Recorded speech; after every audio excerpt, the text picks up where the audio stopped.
श्री स्वामी समर्थ माऊली. आज आपण बघणार आहे हैदराबाद आणि आरसीबीची प्लेइंग 11. कोणते स्ट्रीम स्ट्रॉंग आहे, कोणते स्ट्रीम वीक आहे, कोणची बॉलिंग अटॅक चांगली आहे, कोणची बॅटिंग अटॅक चांगली आहे, ऑलराऊंडर टीम कशी आहे, सगळं बघणार आहे आपण सविस्तर. आज 28 मार्चला पहिली मॅच होणार आहे. आपलं जे सीझन आहे आयपीएलचं ते 28 मार्चला स्टार्ट होणार आहे. तुम्ही वाट बघत असाल आयपीएलची. आयपीएल सीझन आलेलं आहे.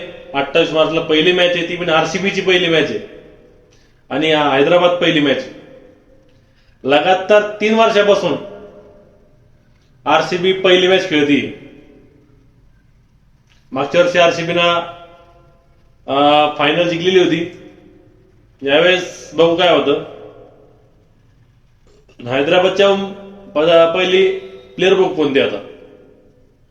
हैदराबादला ओपनर येईन बघा ट्रेव्हिस हेड आणि अभिषेक शर्मा, हे 2 राक्षस.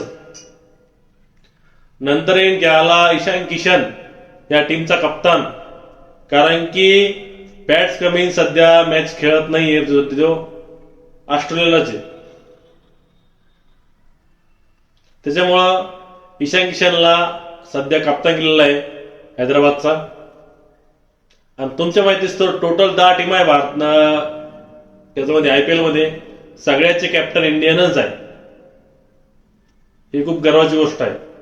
आता कुठं वाटतंय की आयपीएल ही इंडियन प्रीमियर लीग आहे, कारण टोटल टीमचे कप्तान इंडियन आहे. पॅट्स कमी सोडल्यामुळे पॅट्स कमी सध्या खेळत नाही. सध्या ईशान किशनला टीमचा कप्तान केलेला आहे.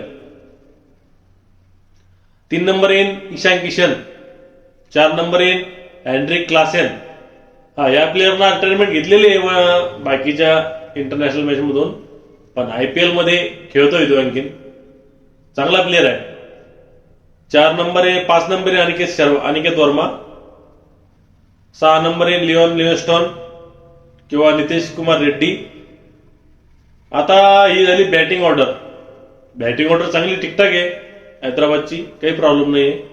पण बॉलिंग मध्ये चिंताजनक आहे. बॉलिंग खूप वीक आहे हैदराबादची. हे 300 रन करतील, पण यांची बॉलिंग अटॅक एवढी वीक आहे की समोर टीम 300 रन चेस बी करत. हर्षल पटेल, हर्ष दुबे पॅट्स कमिन्सला टीम मध्ये नाही खेळाला. परत जयदेव उनटकडेचा मेन बॉलर राहील ना. ईशान मलिंगा, शिवम मावी यांची बॉलिंग अटॅक खूप कमजोर आहे. म्हणजे यांची बॉलिंग अटॅकमध्ये धारधार काहीच नाहीये. समोरची टीम बघितली आरसीबीची, तर ही टीम समतोल वाटते बरोबर. बॅटिंग मध्ये, बॉलिंग मध्ये, ऑलराऊंडर मध्ये, खूप मिडल ऑर्डर मध्ये ही टीम खूप समतोल आहे. आता आरसीबीचे ओपनर म्हणजे विराट कोहली आणि फिल सॉल्ट. आता फिल सॉल्ट नाही खेळला तर जॅकॉब बेथलिन. तुम्ही सेमीफायनल बघितलं असेल भारत आणि इंग्लंड. जॅकॉब बेथलची बॅटिंग बघितली असेल, तो आरसीबी मध्ये. फिल सॉल्टनर नाही खेळला तर जॅकॉब बेथल ओपनरला येईल. 3 नंबरला देवदत्त पडिक्कल किंवा व्यंकटेश अय्यर. व्यंकटेश अय्यर स्पिनर अटॅक आहे, स्पिन बॉलिंग करतो. त्याला 7 कोटी मध्ये घेतलेलं आहे आरसीबीने. आता बघू, देवदत्त पडिक्कल जर नाही खेळला तर व्यंकटेश अय्यर त्याच्यावर खेळल. हे दुसरा ऑप्शन आहे. 4 नंबर येईल रजत पटेल, आपला कप्तान आरसीबीचा. स्पिनरचा किंग येतो, स्पिनरला भयान होतो तो, ते झुलले. मग येईन नितेश शर्मा, आपला विकेट किपर.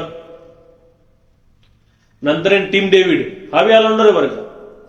हा बॅटिंग बॉलिंग करतो. टीम डेव्हिडचा बाप आहे सगळ्यांचा माराला. रोमिरो शेपर्ड हा बी ऑलराऊंडर आहे भारताचा. हा राक्षस आहे मोठा. टीम डेव्हिड झाला, रोमिरो शेपर्ड झाला, हा आरसीबीचा राक्षस आहे. नंतर एक कुणाल पांड्या, हा बी ऑलराऊंडर आहे. स्पिन अटॅक मध्ये मेन बॉलर आहे आरसीबीचा. सुहास शर्मा झाला, कुणाल पांड्या झाला. हा एक प्लेअर आहे. स्पिन अटॅक आहे आरसीबी कडून. नंतर भुवनेश्वर कुमार स्पेस अटॅक मध्ये, फास्टर मध्ये भुवनेश्वर कुमार, जोश हजलवूड, यश दयाळ, जॉकब डफी.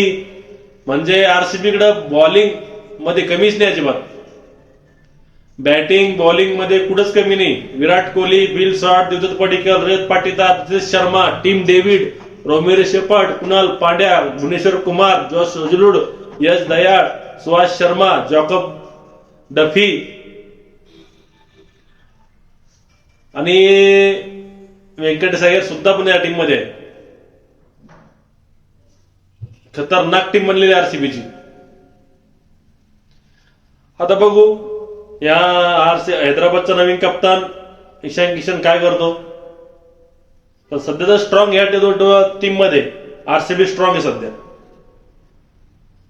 कारण विराट कोहलीचा फॉर्म, विल शॉटचा फॉर्म खूप चांगला आहे. जॉकब बेथल बी चांगल्या फॉर्म मध्ये, व्यंकटेश अय्यर सुद्धा चांगल्या फॉर्म मध्ये आहे. तुम्हाला 28 मार्चला कोण जिंकेल सांगा कमेंट मध्ये. मला नक्की सांगा कोणती प्लेयर तुम्हाला आवडली, नक्की सांगा. श्री स्वामी समर्थ.